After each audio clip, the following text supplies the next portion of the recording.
Hi, everyone. Welcome back to the channel. My name is Nick Cosgrove, and I am here with our weekly No Filter Q&A.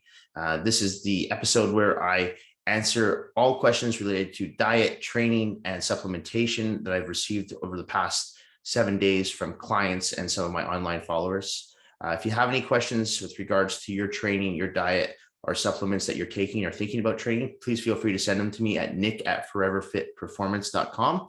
You can also DM them to me on my Instagram account at @fitcosgrove_.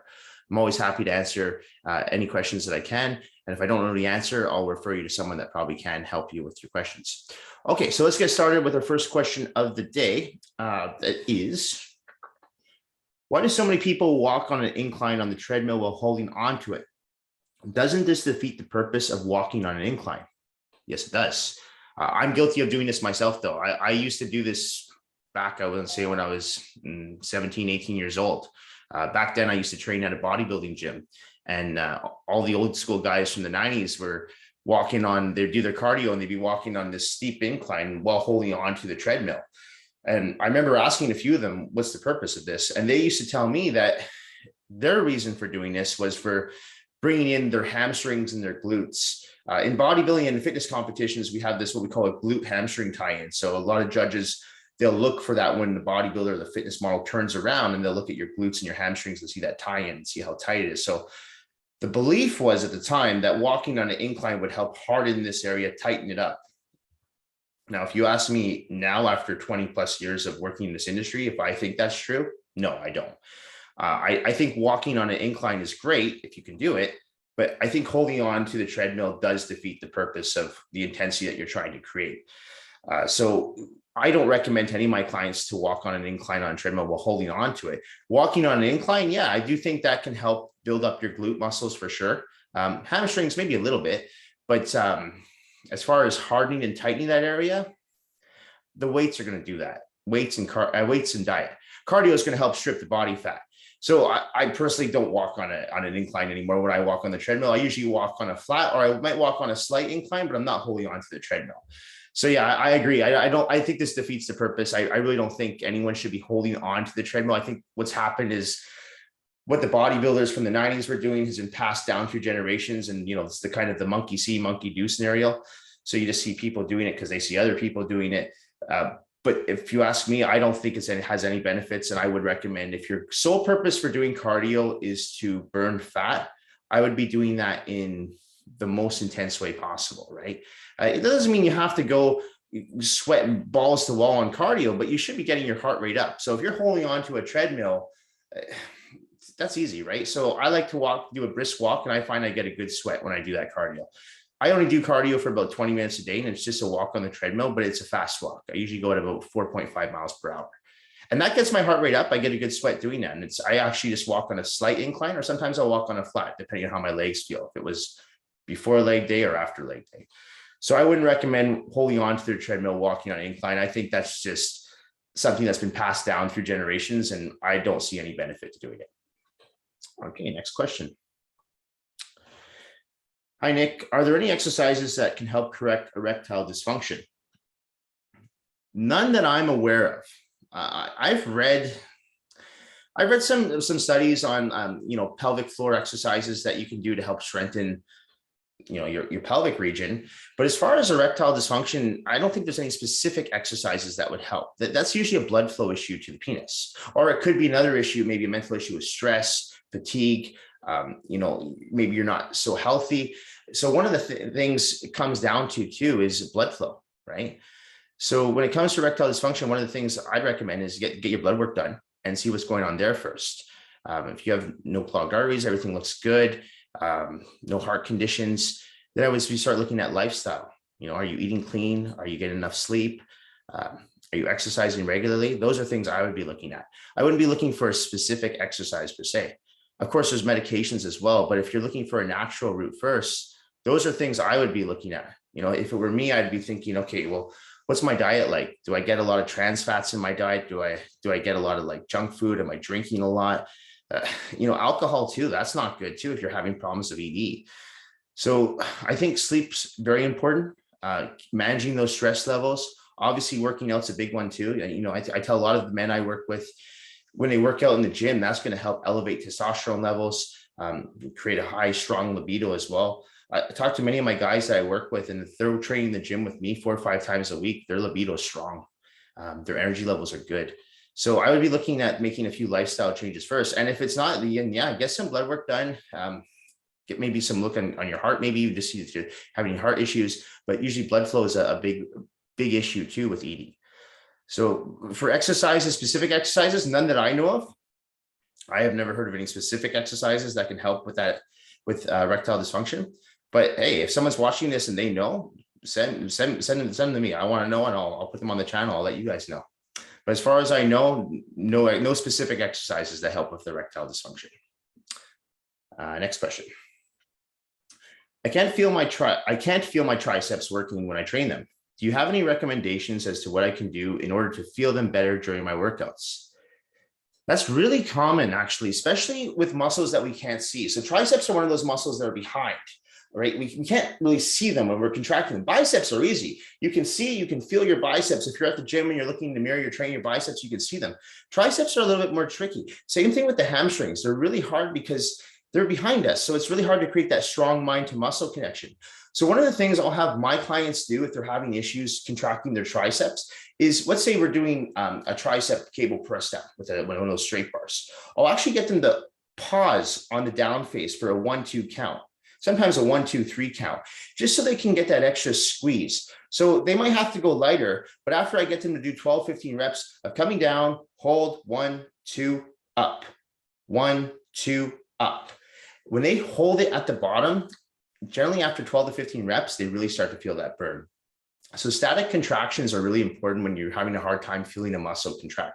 I say the same thing for people who have issues with their hamstrings. I have a lot of clients that will email me and say, I can't feel my hamstrings when I do leg curls or straight leg deadlifts or seated leg curls. And I'll say, okay, so on the negative contraction, which is usually, if it's a seated leg hamstring curl, would be the down phase, hold it for 1, 2. If it's a lying hamstring curl where you're lying on your stomach, hold it on the up phase for a count of 1, 2. So you do get that static contraction, and you will feel that muscle a lot more. I guarantee you. So if you're doing triceps, whether it's a straight bar press down or maybe a rope cable extension, try holding it on the down phase for a count of 1, 2, possibly 1, 2, 3. And I guarantee you, by the time you get to 15 reps, you're going to feel your triceps burn. Guaranteed. You might have to lighten the load because you're no longer just doing fast repetitions. You're slowing down your reps, but you will feel your triceps like they're on fire. Okay. So that's what I'd recommend. Static contractions on the negative. All right. Next question. Hi, Nick. I'm a 49-year-old man and work out 6 days a week. In the past year, I've noticed both my energy levels and libido seem to be getting lower. I'm considering going on TRT as I have a few male friends my age who are on it and love it. What are your thoughts on TRT? I'm a huge advocate of TRT. I think TRT is really, really, it has its benefits. Okay. But here's the thing. You don't just go on TRT. I recommend before you go on TRT, you get your blood work done. And for those that don't know what TRT is, TRT stands for testosterone replacement therapy. And the reason why I'm a huge advocate is I work with a lot of men 40 plus years old who tell me, hey, Nick, I don't know what's going on. My libido is low. I'm constantly tired. I just have no energy. I don't want to work out. I'm feeling unmotivated. So I'll say, why don't you go get your blood work done and get your testosterone levels checked? And usually, funny enough, when they go and do this, their testosterone levels are in the basement. They're low. And sometimes that just happens with age with guys. Sometimes it's genetics. You could be doing everything right. You could be training, you could be eating healthy, and your testosterone levels are low. And it's nothing to be embarrassed about. I've always said this to a lot of people I work with, a lot of guys I work with. It is what it is. We can't control the human body sometimes. So if your testosterone levels are on the lower side, I do advise a lot of my clients to go on TRT therapy, as their doctors would as well. A good doctor will anyway. Now, as far as how much you should be taking, that's really an individual based question, because I usually would recommend to most of my male clients to start off on about 150 milligrams a week. That's basic TRT dosage. And that's what most doctors will put their clients on at first. And then they'll go back, get blood work done, see how the person is feeling. if not a little bit higher, but I would never recommend going more than 200 milligrams per week. And again, before you go on TRT replacement therapy, I strongly advise you get your blood work. Don't just say, well, my libido is low, so my test levels must be low. Not necessarily, it could be something else. So I would get the blood work done first.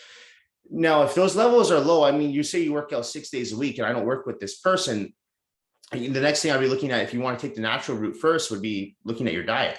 Clean diet is very important too. So you want to keep those testosterone levels nice, strong, and healthy. If you have a diet that has a lot of trans fats and again, comes back to, like I said earlier, if you're drinking a lot or you're not sleeping a lot, that can actually decrease your testosterone levels as well. So I would get the blood work done first and then make that decision.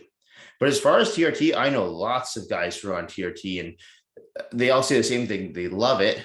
Of course they love it. They're getting testosterone back into their body. A lot of them feel like they did when they were in their 20s. But again, once you're on TRT, I also advise my clients to go back and get their blood work done again, because you have to watch to make sure that you don't have any issues. You don't have high blood pressure, venous blood pooling. Those are all side effects that can happen from, they're not very common, but they can happen from long-term TRT usage. So after about 6 months, I recommend go back and get your blood work done again. I think everyone should get their blood work done once a year. I do. I tell my clients, I actually get mine done twice a year, but I tell my clients to get their blood work done first, because the blood work will tell the true story. Okay, and get those levels checked. And yeah, if they're low, and you've done your research and you've made, you've done everything you can naturally, then yeah, I have nothing against going on TRT. I think it's great. Next question. Hi, Nick. I like to drink 2 glasses of wine each night when I come home from work with my husband. I just got back into lifting weights again and was wondering how much of an impact this will have on my results. Okay, so 2 glasses of wine a night, and say you're doing this 5 nights a week. From a caloric perspective, not much. I mean, yeah, it's a little bit high in sugar. White wine's a little bit higher in sugar than red wine is, but we're nitpicking here. Do I think it's a good idea to drink every day? No. But from a caloric standpoint, it's not going to make that much of a difference. I mean, it's 2 glasses of wine. However, if you're like me, I'm not a big drinker. So I notice when I go out and I have this, okay, I don't drink wine. I like to drink scotch. So if I go out with a friend, or if I'm at home with somebody and I have maybe 2 glasses of scotch, I actually feel hungover the next day. Not to the point where I can't get out of bed, but I just feel slow. I feel sluggish. My workouts aren't the same. My diet is a little bit off. So that's where I find alcohol has an impact. It's not necessarily on the calories. Like, yes, the calories are not good, but I mean, it's not that. It's more the impact it has the next day and the bad choices people make when they're drinking. They're drinking, they make poor food choices. They might miss a workout the next day because they're hungover, or the workout, they might not be as intense, or they might cut a workout short. So I don't advise people to drink every day. So as far as the results it'll have, I know some people who do drink every day and they seem to be fine in the gym, but I always notice that the people who follow a fairly clean, structured diet for the most part get better results. So if it were me, I'd recommend cutting that wine back to maybe twice a week. Maybe save that for the weekends, or maybe one weeknight, say do it on maybe a Wednesday night, and then again on a Friday, Saturday night. Don't do it every night. I wouldn't do that. But if you're asking me from a caloric perspective, it's not going to make that much of a difference. I think a glass of red wine has like 120 calories. So 240 calories for 2 glasses. I mean, it's not that big of a deal, but it's more of not the long term, but the results it's going to have the next day, and the effects it's going to have on your workout, on your diet. So that adds up. So that's why I don't advise people to drink every day, but once or twice a week, I don't see anything wrong with that. Unless if you're a client of mine and you're listening to this and you're competing for an upcoming show, no alcohol for you. No, you guys can have maybe one glass of wine or a beer a week. But if you're competing for a fitness competition or maybe a boxing match or an MMA fight, I would not advise drinking at all, because that could throw off 2-3 days of training right there. Okay, but if you're just someone who's just looking to lose fat and build muscle, I don't see anything wrong with drinking, 2, maybe 3 times a week. I don't see anything wrong with that, as long as it's in moderation. Okay. All right. Next question. Hey, Nick, do you train yourself the same way you train your clients? No, I don't. And I don't even train all my clients the same way. I mean, this is really an individual based question, because every person I work with, for the most part, everyone starts at different fitness levels, right? And for the most part, people do have similar goals. They want to build muscle, they want to lose fat, but that doesn't necessarily mean I train everyone the same. And for myself personally, I work out 6 days a week. I have some people that work out with me 3 days a week.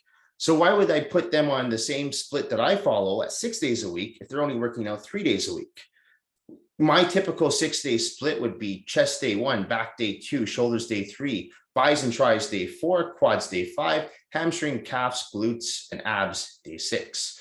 Now, if someone's training with me 3 times a week, I've got to fit all those muscle groups into 3 days, right? So I've got to be a little bit more creative. And what I might do is I might give this particular person, let's say, chest and back day 1, and then give them shoulders, bis, and tris day 2. And day 3, I might give them quads, hamstrings, glutes, calves, and abs. What I'll typically do with my clients, if they're training with me in person, because we have the luxury of training out of a private facility, I'll circuit train with them because we can get more done in less time. For myself, I do circuit train from time to time, but for the most part, I'll follow a basic straight set program. And the reason I do that is because I'm providing more volume to each muscle group, because I am training 6 days a week. But if I only had time to train 3-4 times a week in the gym, I would be doing a split training program, and I most likely would be doing circuit training. It's been a long time since I've trained at a commercial gym, so I would probably have to tweak my own workouts, because there is sometimes I like to superset certain muscle groups, and you can't really do that in a commercial gym, especially now with COVID. So I would have to, kind of be creative for my own workouts. But with my clients who train at commercial gyms, when I do their online programs for them, I'll usually have them follow a basic straight set program, which is do 4 or 5 sets of one particular exercise in a row. They take their 45 seconds to 1 minute break in between each set to change the weight, rest a little bit, and get back to the next set, and then move on to the next exercise. But with my clients at our private training facility, I will have them circuit train. And you talk to most of them, they'll tell you they get anywhere between 48 to 54 sets in a 60-minute time frame, which might seem like a lot to most people, but you have to remember, if we're doing, for example, a shoulder and arm workout, they're only doing that workout once a week. And then we move on to another muscle group. So if they train with me on, say, Monday, and we do shoulders and arms, well, Wednesday, we're going to do chest and back. So they're not going to see that shoulder and arm workout till the following Monday. So I try to fit in as many sets and reps as I possibly can into that workout. And that's what I think is important. It's not necessarily how often you work out or the duration of time that you work out, but it's what you do in that workout that's important. Okay? And that's so important. So that's why when you're training in the gym, put the damn phone away. There's no reason to be on Instagram, or there's no reason to be on Facebook or checking TikTok videos or any of this nonsense. Save that for later on. Laser focus in the gym. In and out of there, my workouts are never longer than 45, 50 minutes tops. But when I'm done, I'm done. And that's the way you should train. All right, next question. Hi, Nick. I'm currently just over 4 months pregnant and was wondering when you usually tell your clients who are pregnant to stop exercising. Also, are there any exercises that you have them avoid during their pregnancy? Okay, so I've been training now for almost 20 years. I've been training clients for almost 20 years now, and I've trained a lot of pregnant women. And not once have I ever told one of my female clients who is pregnant, stop working out, ever. This is, again, comes back down to the individual. A lot of my clients who have had kids and have trained with me for years usually trained with me up until about maybe 1 week out from delivery. I tell this story a lot. I even had one of my clients who I think she was 1 week late, and she came to one of my leg days. And then when she was late, she came to my leg day. She did a leg workout, full leg workout. She was 9 months and I think was 6 weeks pregnant, something like that. And later on that day, her water broke. And she claims that the leg workout caused it, which was great because then she delivered and she was fine. Easy. And she said she's had 3 kids. She said that was the easiest delivery for her. So I never tell my clients who are pregnant, stop training. I kind of leave that up to them when they feel they can no longer train. Sometimes I'll work with clients. For the most part, now it's changed with doctors. But I remember when I first got into this industry, it was really frustrating because I worked with someone, and after maybe a year or two, and they became pregnant, they would tell me and say, my doctor doesn't really want me exercising anymore. And my first question would be like, why? Like, do you have any health issues that I don't know about? And they say, no, I'm completely healthy. My doctor just thinks it's risky. So, well, unless you have some health condition that I'm unaware of, I mean, I don't see how working out would be risky for you. So I think that's changed now because doctors are more educated on health and fitness when it comes to training with weights. So I don't get that as much now with my new generation of clients who get pregnant. Their doctors are like, no, exercise, it's really good for you. So I never tell my clients who are pregnant to stop exercising. I do occasionally, though, will have a client who is pregnant who says, I don't think I can do this exercise. It makes me nauseous or it makes me dizzy. And then I'll just find an alternative for that person. Now, when it comes to exercises that you should avoid, I would say that the longer you come into your pregnancy, let's say you're down to the 7 or 8 month mark, certain abdominal exercises are probably a no-go. I usually cut exercises like lying leg raises or reverse crunches about 4 or 5 months into the pregnancy. But again, I leave that really up to the individual. If I have a client that says, Nick, I feel great, I want to keep going, I want to keep pushing, I'm not going to stop them. And as long as they're being monitored by their doctor and everything's good, I don't see any reason why anyone, just because they're pregnant, should stop exercising. If anything, I think they should continue to exercise. It's healthy for the baby.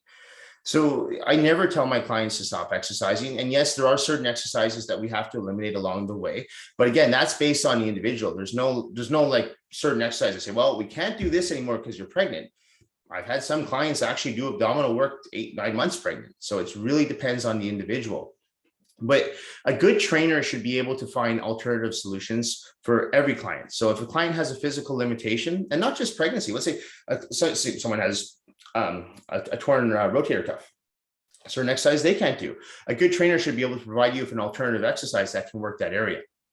So I would suggest, unless your doctor has told you because of a health issue that you stop working out. If anything, I would continue to work out as much as you possibly can.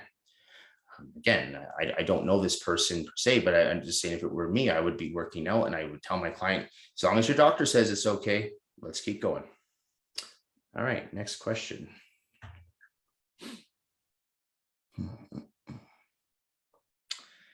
Hi, Nick. I recently had my blood work done and my cholesterol levels are higher than normal. My doctor told me I might eventually need to go on cholesterol medication and to stop eating eggs immediately. I eat 2 omega-3 eggs for breakfast and 2 omega-3 eggs for my last meal of the day.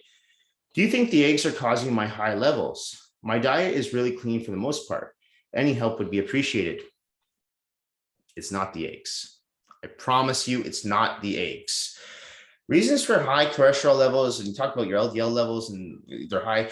If you have a clean diet like this person says that they're following, that could just be hereditary. It could just be passed down from your parents or your grandparents that your cholesterol levels are high. It sucks. Genetics are a bitch.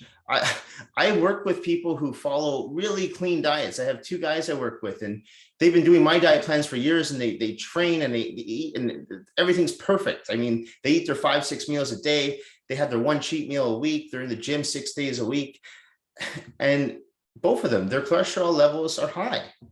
And so they're on Lipitor, right? And that's a cholesterol medication. There's a few cholesterol medications out there, but that's the one that both of these guys are on.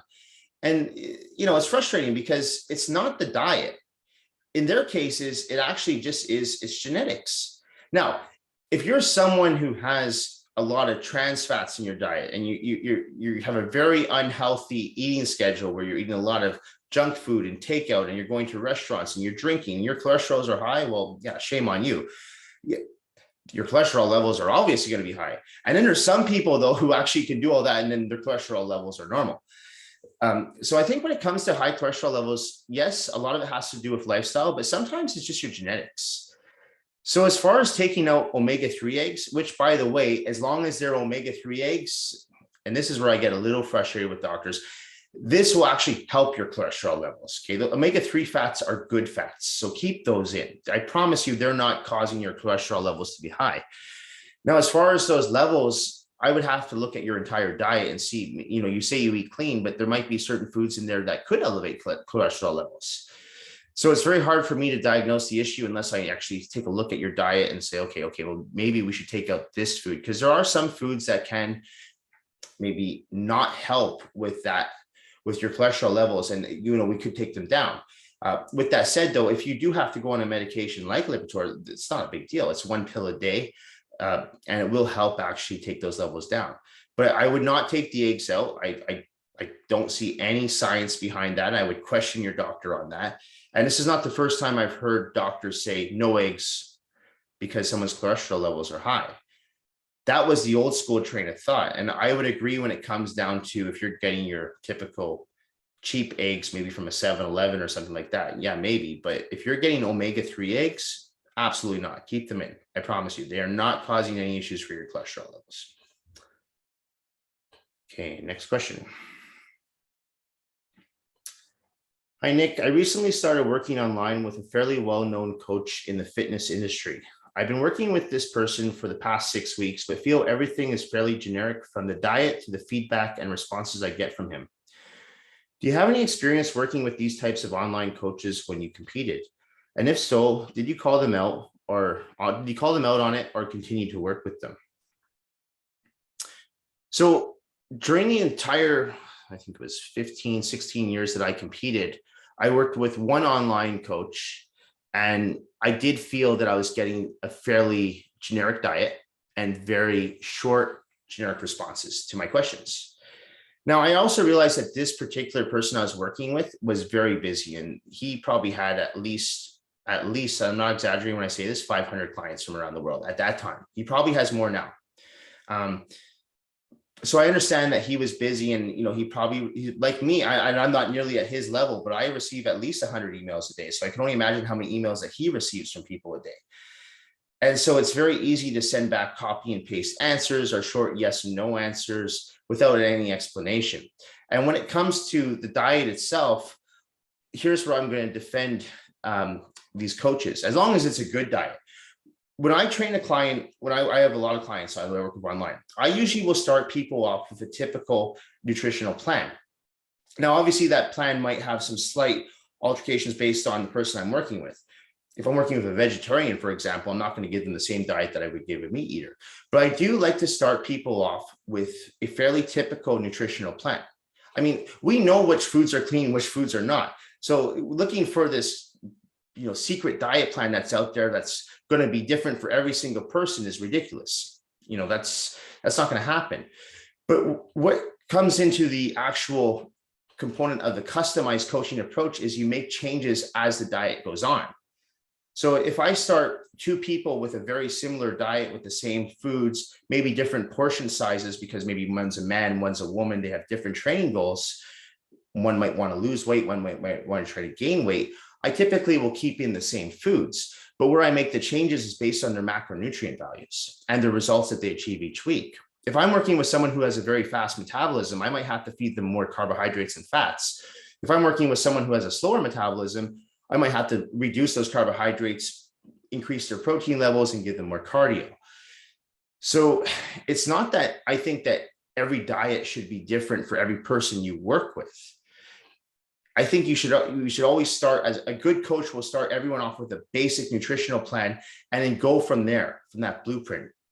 Now, as far as the generic responses, I have heard that from current clients that I work with who've worked with previous coaches. I don't like that. I find if you're that busy, cut down your roster because you're only diluting your service. So there's not so many times, but there are times that I'll post on my Instagram that my online roster is full. And when I say that, it's actually full. And the reason I say that is not to bring in more business. It's because I want to make sure when people contact me and they know they'll have to wait 2 or 3 weeks, it's because I want to provide the best service I can to that person. So if I'm working with 100 people online, there's no way, especially with my in-house roster, that I'm going to be able to keep track of everyone's nutritional plan, keep track of the results.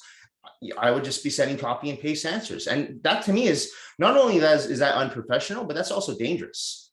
If you're working with someone and they might have a health issue and you're saying, well, I want you to do more cardio, I want you to take out your carbohydrates, that might not work. What if you're working with someone who's a diabetic? So it's really important if you're a coach that you don't take on too much. Your service, your reputation is everything. So I have worked with someone, a well-known coach years ago who was known for doing this. And I didn't like the service. I pretty much feel like I could have got myself ready for that show myself without his help. But at the same time, I can't knock him for the diet because the diet itself was good. I just think that my questions were not being answered to what I thought was professional standards. So if you're working with someone like that, I would question them as a coach. I would. At the same time, though, if you're someone who feels like they need to be their handheld the entire way through their contest prep or through their weight loss journey, then maybe that's not the coach for you. For me, for example, I'm the type of coach I like to tell. If I always tell my clients, if you have any questions to the changes or the revisions that I've made to your plan, send them my way. A lot of times they don't. They're like, Nick, just do your thing. I'm like, great. But sometimes I'll have someone say, hey, I noticed that you increased my carbs, but I didn't lose weight this week. Why did you do that? And I'll explain to them why I did that. Because I think it's important to explain, to walk them through the process as to why I'm making a change in their diet or their training program. And because I don't take on thousands of clients on my online roster, I'm able to do that. And again, that comes down to working with someone who can customize your plan for you. Are my rates a little higher than most coaches? Yes, but that's because my clients receive a more customized approach by working with me. And so if you're working with someone who's taking on hundreds of clients online and you're okay with that, fine. But for me, no, if it were me, I'd want to work with someone that can answer my questions in a timely fashion and answer them to the best degree possible. So I say, okay, this is why he's making this change. Okay, and that comes from not for anyone who's just competing, but for anyone who's going through a diet plan or a training program. Work with someone who has your best interest at heart, doesn't just want to take your money. Okay, it's not always about money. Yeah, we're in this industry to make money as coaches, of course, but at the same time, you want to provide a good service to your clients, and you should care about your clients. You should care about their results. So if your roster is full and you can't take on more people, to say, hey, I'm sorry, I really can't work with you right now, but my roster is going to clear up in the next 3 or 4 weeks. I'd love to work with you then. Send me your information. I usually send my clients a questionnaire. They'll answer the questions. From there, I'll design the training program or nutritional plan or both, and we'll go from there. But yeah, I mean, if you're working with someone who's giving you generic responses and you're not happy with it, I would dump that person. All right. Okay, last question. Nick, can you recommend a good pre-workout meal? I generally try to work out in the late afternoon, but never really know what to eat before I train. Lately, I've been having a Quest bar, but don't feel that is enough.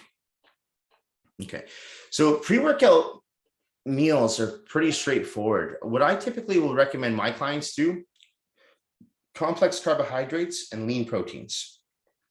I will usually advise my clients to leave out fats before they work out. Fats, even good fats like peanut butter, avocado, eggs. I don't recommend people consume these foods before a workout because fats take longer to digest. Carbohydrates and protein, on the other hand, don't take as long to digest. And again, I feel that carbohydrates are necessary pre-workout just for glycogen storage. So I do recommend for my clients who train with me later on in the day to have a meal such as, let's say, brown rice, chicken breast, maybe some yams and tilapia. It could be something like quinoa and usually maybe some lean ground turkey. So I'm making sure that I'm getting a good complex carbohydrate in there with a lean protein source. I have some people in the afternoon that function quite well on just like half a cup of oatmeal with a scoop of whey protein powder. That works well too. Don't just think because it's oatmeal, it has to be a morning food. I've had oatmeal in the afternoon before I work out. You can take it any time of day. But I do recommend making sure that you consume at least one complex carbohydrate source and one protein source. Okay, I would stay away from fats just because of the slower digestion. And the last thing you want to be doing is when you're working out, your stomach to be digesting food. That doesn't feel comfortable, right? So something that's fast acting and just goes in and it gives you sustainable energy to get through your workout. So if you're working out first thing in the morning, this person's working out in the afternoon, but first thing in the morning, you don't really have much of an appetite. I have some people that train with me at 6 in the morning. They don't eat anything. I think that's okay too. I've commented on this before on the Q&A is that the food that you had the night before is still in you. So I think that's fine. But if you're working out at say 9, 10, 11 o'clock in the morning or later on in the afternoon, like this person, I do recommend having something in your stomach. And at that point, I do recommend a complex carbohydrate with a protein source. I don't recommend things like fruit because fruit, again, it's the sugar. It's going to, even if it's natural sugar, it's going to kind of make you go like this and then like this. So I like to have something that's not too high in sugar, very low in fat. Save the fats for later on in your day or maybe earlier on in your day, far before your workout, if you're working out in the late afternoon or evening, but still have your fats in, just don't put them in right before your workout. So I don't think there's a magical pre-workout food or meal. I think as long as you're having a good complex carbohydrate source and a lean protein, you should be fine. Okay. And like I said, the good complex carbohydrates, I've said them before, quinoa, yams, brown rice, oatmeal, cream of rice, so those are really good complex carbohydrate sources, and any of those should do before a workout. Anyway, guys, that's it for this week's No Filter Q&A. This episode should be going up on Thursday, I believe February 3rd. And yeah, so if you do have any questions, just a reminder, please feel free to send them to me at nick@foreverfitperformance.com, or you can also DM them to me on my Instagram at @fitcosgrove_. Thanks for watching, guys, and I will see you next week. Bye for now.